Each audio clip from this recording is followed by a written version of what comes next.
Hello and welcome to episode 26 of the Full-Time Banter Show. My name is Tariq. I'm Liam. And make sure you like, share, subscribe to the YouTube channel. Follow us on Twitter at FullTimeBanter7.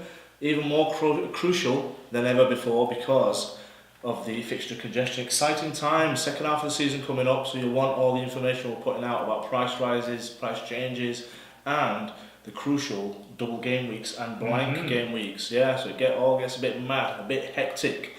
Before we start talking about any of that, let's get the Full-Time Banter top 10 for this week. Okay, great mates. At number 10 this week, it's a non-mover with Mohamed Nassim and Tab Dealey on 1,338 points. Big week then there with 73. Triple X Joe Gallagher at number 9 with 1,341. Moving up to 8 this week, Metamorphosis Plus Adam Omar with a fantastic 81 points, taking him to 1,347.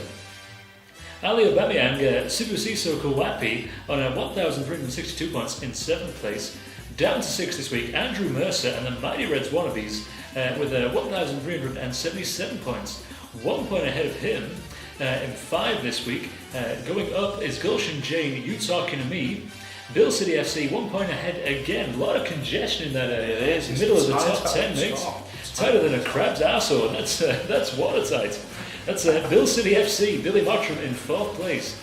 Bit of a gap of 4 points then to then get in Ben Sita with 1,383.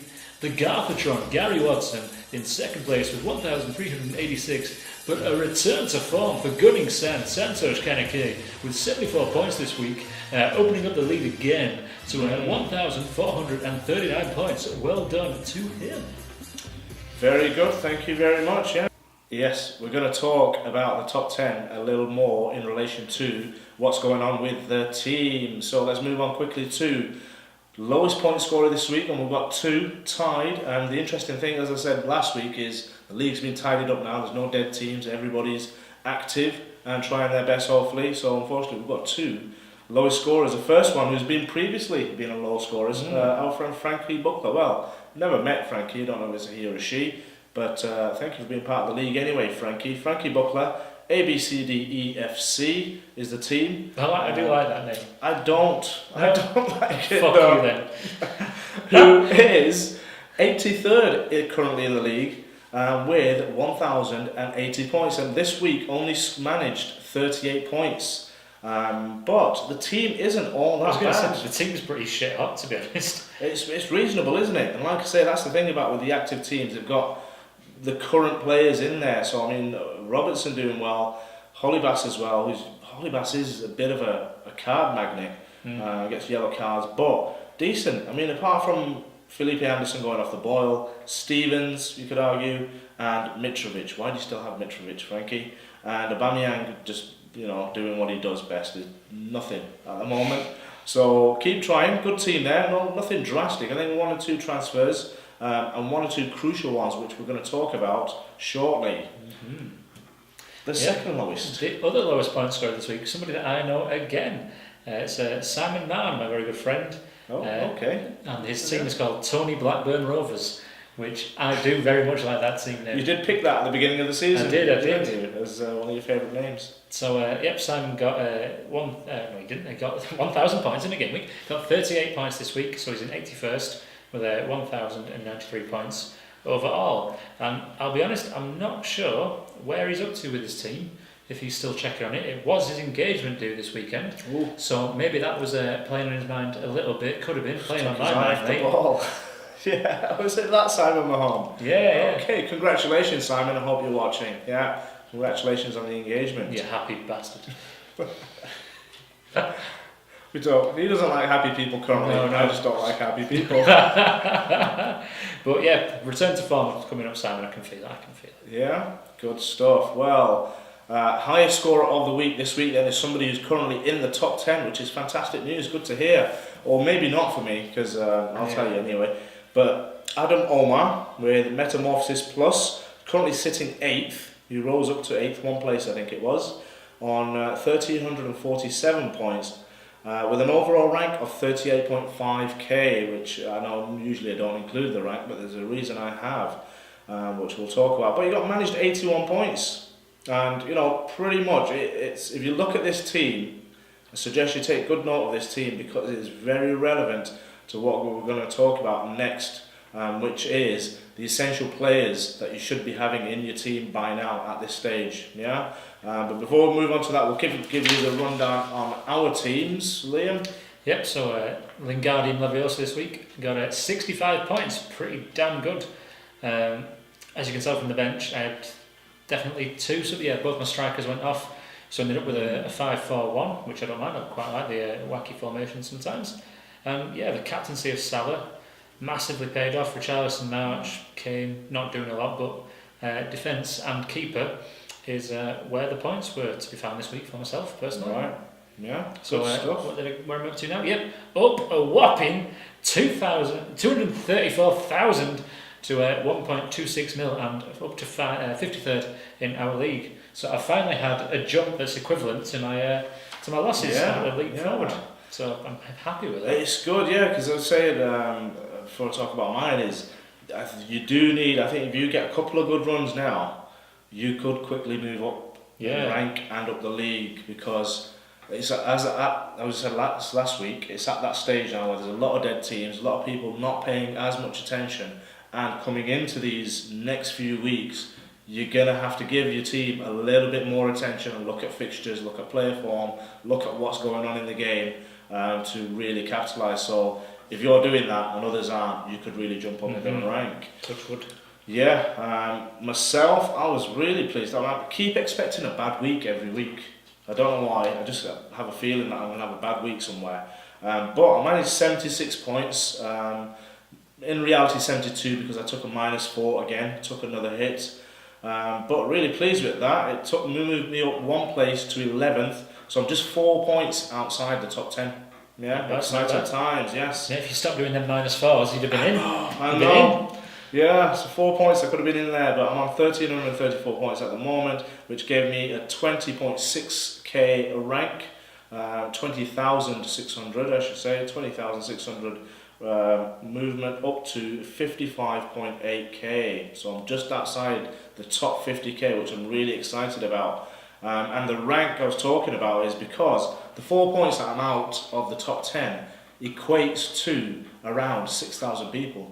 Yeah, so it's just so again, taking hits essentially means if you're taking hits consistently every week, and luckily, I mean previous seasons, especially last season, I took a -8s and I think I even took a -12. So already before, as soon as the first whistle goes, you're dropping 10, 15, 20k. Yeah. So think about that every time you're about to take a hit. If it's essential, then take the hit, and sometimes it is. That's what we're going to talk about.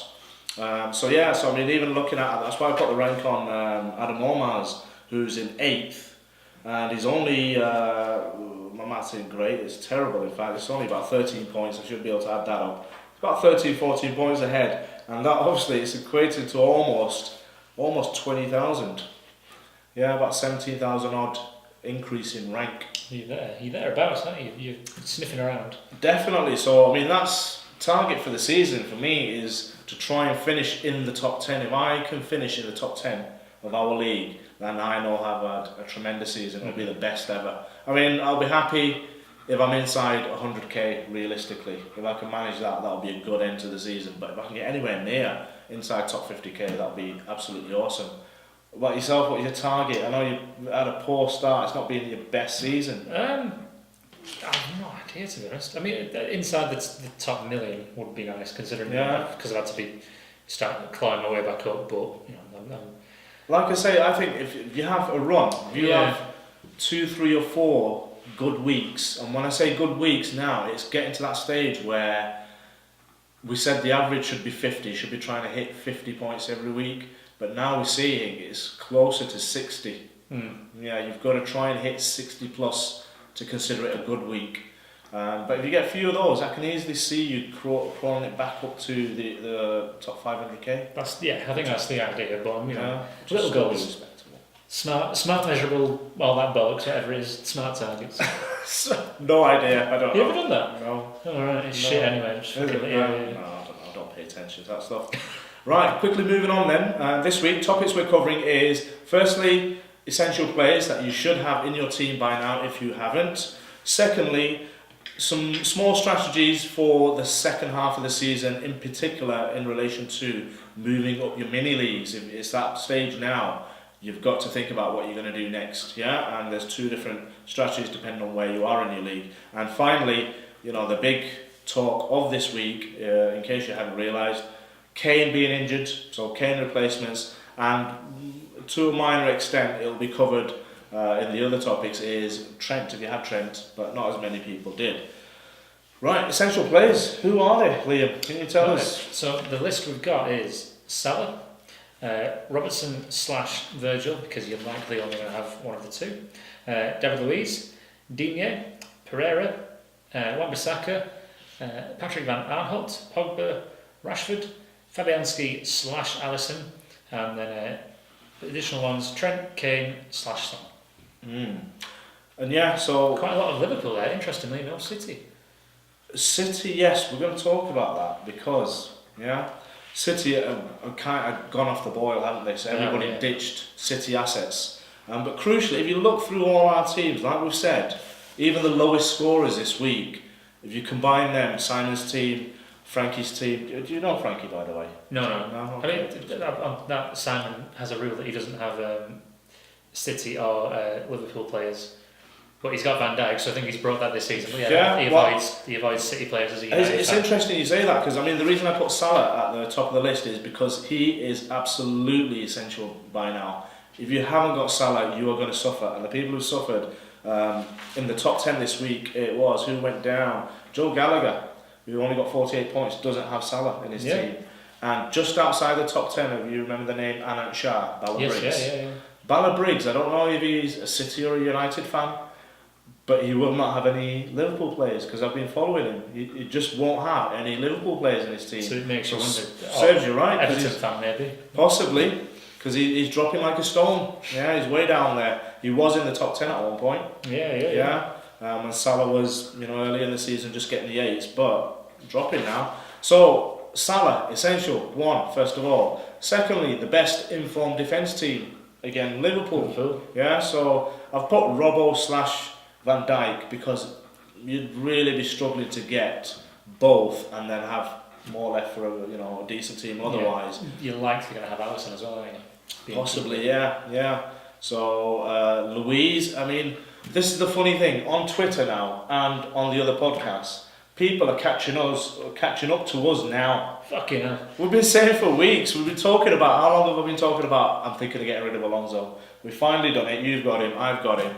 He's paying dividends because if you're watching how Chelsea play now, and I've noticed since I've got him, it's Luiz who's delivering the diagonal balls. He's just been bypassing Jorginho, isn't he? Yeah. Which is the best thing Chelsea can do at the minute because teams have figured that out. Yeah. So Luiz is the man to have over Alonso or anyone else. Digne, I'll admit defeat. He's in there. He's in there. He's the real deal. So I'm looking. In fact, we'll talk about that at the end. Yeah. Digne, Pereira from Leicester, although Leicester have some tough fixtures coming up. But after that, they've got a mental run of about 10 weeks, I think, where it's just, I think it's L2s on the fixture. I think, is it game week 25 or 27? It just like switches. That, And there's talk, people hoping that, the manager gets sacked and there's someone else comes in because he's just apparently the rumour is Rodgers from Celtic, and I don't want that. I don't want that. And if you do, it'd be interesting. Aaron Wan-Bissaka, well, I don't want to go over the same names that Liam's mentioned, but Pogba and Rashford, if you do not have Pogba and Rashford, why the hell not? I mean, I know you couldn't afford them, so I'm not going to have a go at you too much. I've had a go at him twice already. You've got to have Pogba and Rashford, alongside Salah and whatnot, probably the most informed players at the moment, and ridiculously bargain prices even still. Yeah, definitely. I think Rashford did rise last night. I think Pogba might have just stalled a little bit. Possibly, yeah. But yeah, Pogba ideally dallied for a few weeks and then finally got him in. He did come up good this week. Yeah. And like you said, Rashford is the man in form from the strikers. Yeah, at that price, we'll talk about that with KANE replacements, but it's just head and shoulders above. Fabianski and Alisson, I put both in because if you're going with set and forget, it's got to be Alisson. Mm-hmm. Yeah, even Kepa's not as consistent. Reece and Tottenham we've seen not as consistent. It's got to be Alisson. Recently, the City results has marred his record a little bit, but he's still up there as the one to have. Fabianski, if you go in rotation, because I was thinking of getting rid of him, but he's brought it right around. Issa Diop helping him in that defence. And alongside Fabianski, if you're rotating, I'm thinking I am going to get rid of Patricio, who was going to go for Gaeta, but Gaeta got injured this weekend, so that's changed plans a little bit. I don't know whether to jump onto Etheridge, whose stats look good because of all the penalty saves he's made, but I'm going to assess that. But anyway, plans aside, again, like I keep saying, you have bloody plans, and then Kane gets injured and God knows what else. So that's that. Strategies for second half of the season. So I'll let you cover one of them, but briefly I'm going to give you how we've divided it. But basically it's for helping you move up in your mini league, and there's going to be one of two situations you're going to be in. Either you're near the top or you're near the bottom. So if you're near the top, so if you're at the top, the idea is, and we're not going to get political, it's conservatively with a small c. If you're at the top, play conservatively. So the idea is don't take too many hits. No. And not too often. Yeah, again, okay. No rash or impatient decisions. So we've covered the first one, haven't we, really, just by talking about our own teams and yourself. Rash, impatient decisions. Again, I'm a bit of a bugger for this, in that I didn't get Pogba in, whereas I should have just followed the crowd and gone, no, he's had a brilliant week, I need to get him in, it's going to be good. Whereas I do try and be a little bit more, I'll give them 2 or 3 weeks and see how they do. You see, that's normally how I play as well, but it just seems the game has changed this season. Yeah, but obviously you're at the top, you want to preserve the lead that you've got, so you're probably going to be more inclined not to go down that route of being a bit of a sheep and just chasing the points, or binning players that have had one bad game. High ownership players, this is something that paid off for both me and Tarek this week. We've both got Salah in our team, haven't we? Yeah. And we both captained Salah as well, because it was a ridiculously high percentage. 50-60%. I read somewhere 60%, but I was dubious about how accurate that was, but it was very high. Yeah. It was very high. And even when I'm bringing players in, I always look at the owner percentage, right. Which, going off what we said for the lower ranked teams, it would appear that I'm following what you should do at the top, but it's not paying off. But my thinking is that, well, people must know something that I don't. If it's in the 30% or whatever, then he must be, it's a good player as well. Yeah. And you're thinking, well, surely that'll mean that 30% of the teams in the league, if they get 10 points, I'll get 10 points. So I do try and work off that style. And the other one that we just covered then as well with Salah this week is captain the safe/majority option. So again, somebody you know that's going to get points, it's going to get some sort of return, although I do quite like an occasional bank on a defender. But the performance Salah's been in recently, and Kane up to a point, in Pogba, Rashford, I would say that they are the ones that you should really be looking at this for the next few weeks, the Fantastic Four. Definitely. For captaincy. Yeah, I mean, strangely, I tend not to look at ownership. I'm not one I don't. I've never looked at it. I don't know, it's just something that's never occurred to me before. But looking into the strategies now that work, because as we mentioned with the captaincy and whatnot, it's because if it might go wrong, like with Salah, people said Brighton might be stubborn, and they were. It was only a 1-0 win, but there's a safety in numbers that if you go with the majority and it fails, the majority have failed. We all shit out. Exactly. So it'll only be the handful of people who've gone with the wild card option of a captaincy or whatever. Yeah. So alternatively to that, if you're at the lower end of your mini league or low in rank and you're looking to make up rank quickly, then that's when you want to look at. Obviously, still have your form players, possibly your like we've said, the Pogba, Rashford and Salah, your high ownership players. But then you've got to be looking at some differentials in your team, yeah, because that's the way you're gonna catch your rivals, move up the table. If you're at the top of the table, it's not always the wisest decision to have the differentials because they don't pay off and everyone else around you moves up. But I've got your list here of some surprising differential options. I've not put the prices in, you can look up the prices yourself, but some names are surprising, to do with their ownership. Sane, 13.4%.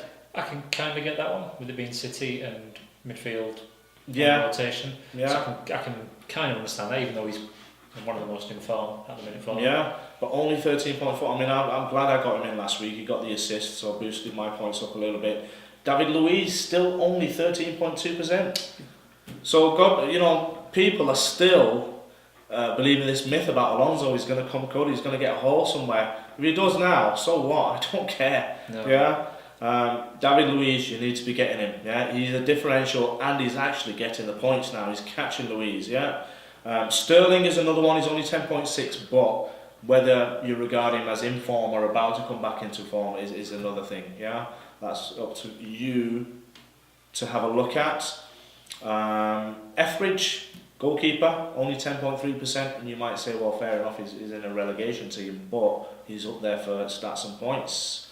Bernardo Silva was another one at Manchester City, 8.9%, and he's at that lower price range, but his inconsistency is matching that price range. So again, it's whether he might not be one of your key midfielders. Do you want to give us some of the others, Liam? Yeah, so Luke Shaw at United is 7.1%. I imagine that rose 6% after the first 2 weeks with his assists. You're not far wrong, because he is actually, the ball's starting to roll on Shaw. Luke Shaw is coming in, Shaw at United. Ericsson, 6.9%. I wish I'd never got rid of him. The last 5 or 6 game weeks have been heartbreaking for me to watch. Well, here's the one. I mean, I'm going to just nip in here with Ericsson at 6.9% and Dele Alli at only 3.1%. I mean, obviously, Dele Alli is higher priced and his stats are not great, but the talk from all the Spurs fans in the know on the Twitter is now that KANE is out and Son is out, Dele Alli usually steps up and grabs the game by the scruff of the neck. Not Vincent Janssen? Fortunately not. Llorente. Yeah, his mate Llorente. Yeah, so you're going to see Ericsson and Ali's ownership rise quickly, so maybe you might want to think about getting on that. Sorry, Liam. No problem, mate. So another one, Sigurdsson at Everton. He put Siggy here, Siggy Stardust, at 6.3%. Good one for the set pieces. Yeah. Corners and free kicks, always worth a shout. Lacazette, 6.2%. Which I think he's at about 90 points, is he? Something around that? I don't know, I'll have a look for you. Put me on the spot, Liam. Sorry, mate. Lacazette. Oh, he's further down the table than we anticipated. There he is. He's on 96 points. 96 points, yeah. So he's doing quite well there. I'd say he's only 6.2%. A bit of a cheaper striker. Talking to cheaper strikers, Troy Deeney, 5.7%. You know he's going to get the goals over the season and give funny post-match interviews as well. Brooks, I always forget where Brooks is from. It just makes me think of Shawshank. Bournemouth, yeah. Brooks was here. Brooks at Bournemouth, 5.3%. David Silva, 4.4% again. So that whole City midfield, there's not one that's over 15% so far from the big hitters anyway. And I've got to imagine that Mahrez and ones like that are even lower. Yeah, I would assume. I didn't even bother looking him up. Yeah. Patrick Van Aanholt, 4%.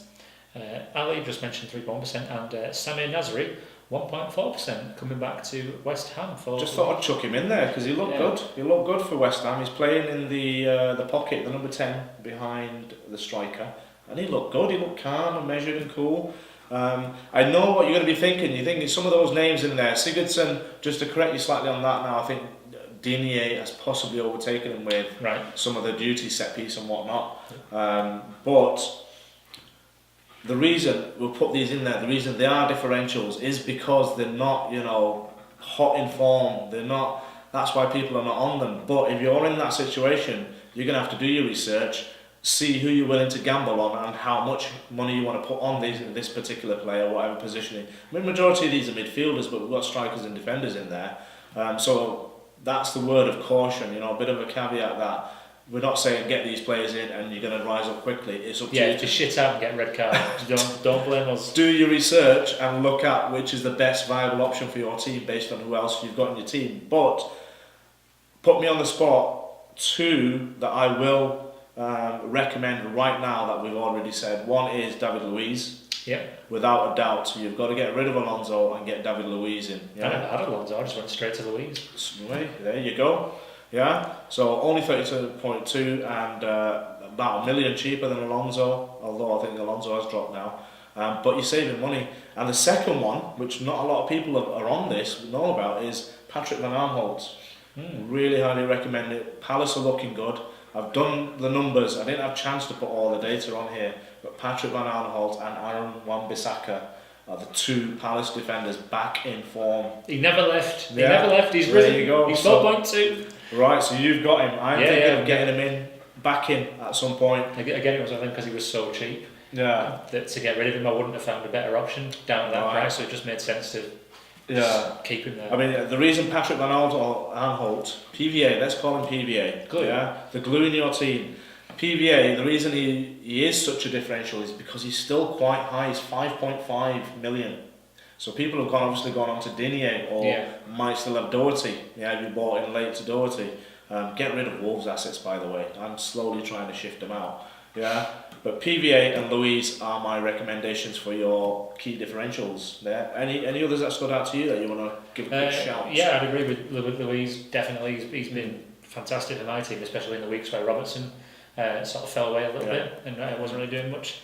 I mentioned it before, but my boy Ericsson, I can't move away from him. You might really come into the fore Yeah. now, like we say for Spurs, because they're desperate. They're going to have to do something different. Yeah. And Ericsson and Ali might be the two to do it. So yeah, for me, the three there that you just covered as well, Louise and Spurs Right. assets with the. Great segue then into the final part, the final talking point. Planned it, mate. Hey, KANE replacements. If Yeah. you were lucky or unlucky enough to own KANE, I'm gutted because he was doing well. He was ticking over. He was consistent. Yeah, even though he's playing bloody midfield. Yeah, but he was getting the points, and he's now injured.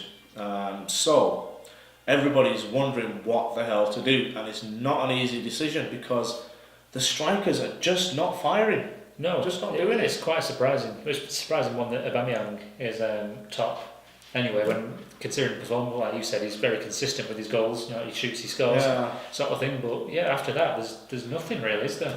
No, absolutely shocking. Him So and Kane, and then that's it. yeah, if for some bizarre reason you still don't have Marcus Rashford, then you are in a bit of a privileged position, I'd say, because that's the easiest transfer ever. Yeah, and job done, discussion over. If you've got Kane, he's injured, get him out, get Rashford in, pile the money into midfield. Yeah? That's what I'll be doing. Right, I already have Rashford, hence why I'm further up the table. Yeah. So my dilemma is a little bit different. So now there's two strategies you could take. The first one is one I've again previously discussed. It was part of a plan that I've not even got close to executing yet, was to go with 3 budget strikers and rotate them and play a 3-5-2. So again, essentially, get a third cheap striker in and put your money into midfield, whoever you think is going to be the best option. In that instance, I mean, I'll let you talk about it because I will talk about the second option. Yep, cheaper striker options, like we were just saying. None of them really doing much this year, so I've been looking at the other ones. Rashford is the most obvious one, as we just covered. Other options, again, even ones that are down there already, like Jimenez at Wolves, and we've said Wolves assets start fading away a bit. Mitrovic hasn't done anything since God knows last May, I think. All the other ones around there, United are the inform team at the minute. So I would be very cautious of these budget strikers. I think you've really got to keep an eye on form and fixture lists. Yeah. Because there was nobody down there. Lacazette was the only one. He was 9 million, 9.3, I think. So he's a little bit higher than what I would maybe class as a budget.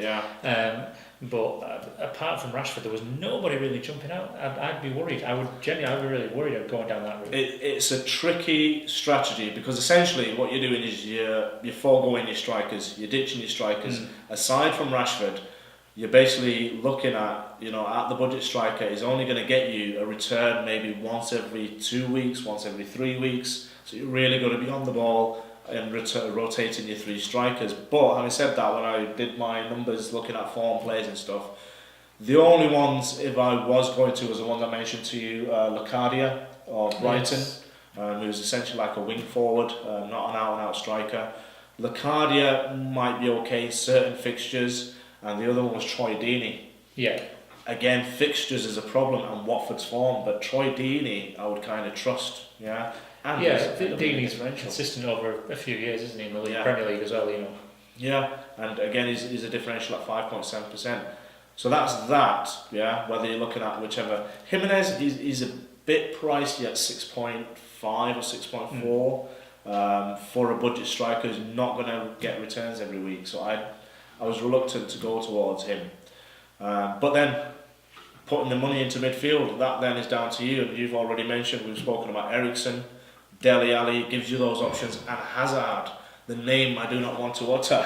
I won't be getting Hazard. I've said it now. I'm going to end up bloody getting him. I'm not going to get Hazard. As soon as you get back, I'm going to get a text in 5 minutes going, fucking got him in. No, I'm not getting Hazard, yeah? But it's an option. If you really want to pack your midfield heavy, then you're going to go there, yeah? The third and final option, the risky option, yeah? Which I'll let you know if you're not on Twitter, if you're not following other podcasts and whatnot, is... Why would you? This is the best one too. Exactly, that's true, very true. People are staying away from going the direct swaps from Kane to Aubameyang is the most obvious one. Yeah. I just can't trust Aubameyang and Arsenal. Yeah. Did you know Arsenal have shipped more goals than Newcastle? Really? Yes, unbelievably. Yes. Fact. Yeah. So Aubameyang, no, I'm not going near him. I think the thing with Arsenal as well is, Aubameyang. In the next 8 game weeks, they play City, Spurs, Chelsea, and United. They're going to get shit all. The only one I would have said maybe was United, but with the form United are in, I would say that we are heavy favourites for it. And I can't see Arsenal getting anything out of those 4. Admittedly, they do have a 3-game run in the middle against, I think it's like Huddersfield and 2 others. Yeah. So I'd maybe look at getting him for that. But it's tricky then. We've talked about trying to get him in and out. It's 1 in, 1 out, and shake it all about. You get arrested for that. The one I seriously considered then, because I didn't want to go. Initially I was looking at 3-5-2, but then my only option for midfield was Hazard. I didn't want to go down Eriksen or Ali just yet. I want to see what happens with that. So took a punt, and first I said Firmino. That's where I'll go. Yeah, his stats aren't great. I know he's not likely to get a return, but I thought, you know what? For a week or two, let's see what happens. Yeah, Liverpool are just turning the screw a little bit more now, yeah? But then, as soon as I decided to make that transfer, that's when I realised I already have 3 Liverpool players. Yeah, this is the thing. I'm much more valuing my Liverpool defence over getting another attacking player. Or even another midfielder like Mane. I've got Salah, Shaqiri and Robbo, yeah? And Shaqiri's the differential, and he's been ticking along. I'm giving him another couple of weeks, but he's possibly one who's going to be moving out. So then I had to make a decision. My decision was to cut it short because we run out of time. I took a complete gamble, complete punt on Aguero. Aguero would have been my choice. Yeah. I was going off them 3. My reason for this is because Aguero is a risk because his stats are not there. He's been injured. He hasn't been playing. We don't know if and when he will play. But from what I looked at, and this theory may be completely wrong, Pep might just, give me a right good kick in the teeth, my theory is that Jesus is being favoured at home. The Liverpool game is an exception to this theory, but Jesus is being given the home games and Aguero is given the away games. And up next they've got Huddersfield, away, who've just got rid of their manager. And they've got absolutely nothing to play for. They're going to get relegated, so I'm hoping it's a complete, could be an absolutely brilliant decision or... New manager bounce, Huddersfield win 10-0. That's what's going to happen. Let's not hope. Let's hope that doesn't happen. Yeah, but yeah, Aguero, he could absolutely tear it up, and if he does, that'd be brilliant. But it's a short-term punt on my case, and while I'm on it, we've got the last couple of minutes. We'll finish on this. What I've done this week, I've taken yet another -4. I had to do it. Because I had to get rid of Kane, and I wanted to get Digne in before his price went up. Didn't you know what you were doing, man? I did. I clearly did.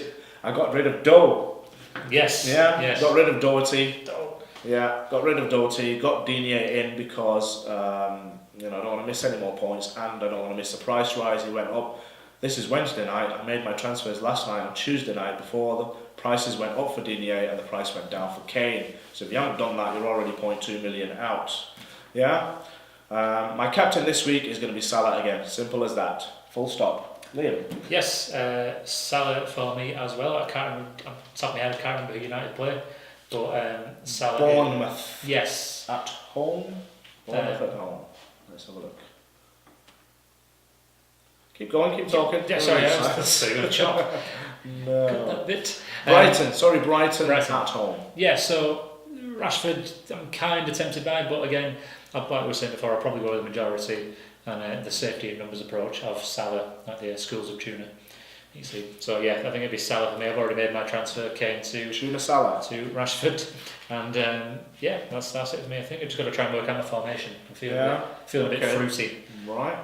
Fucking watch yourselves. Incidentally, Pogba is looking like a popular choice this week as well against Brighton.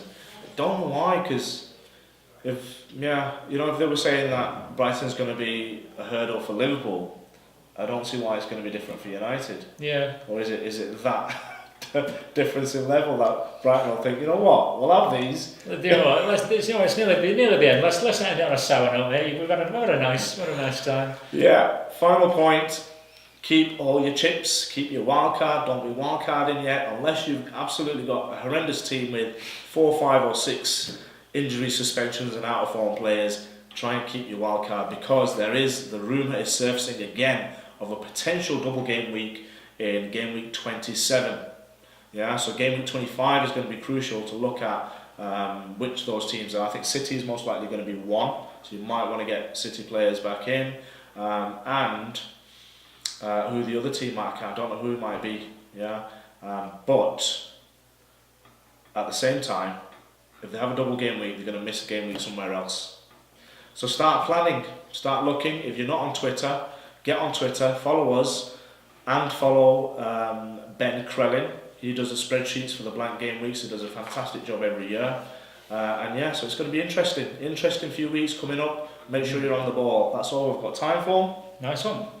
Thank you very much. Tune in next week. Like, share, subscribe and all of that. Cheers, Bye-bye. guys.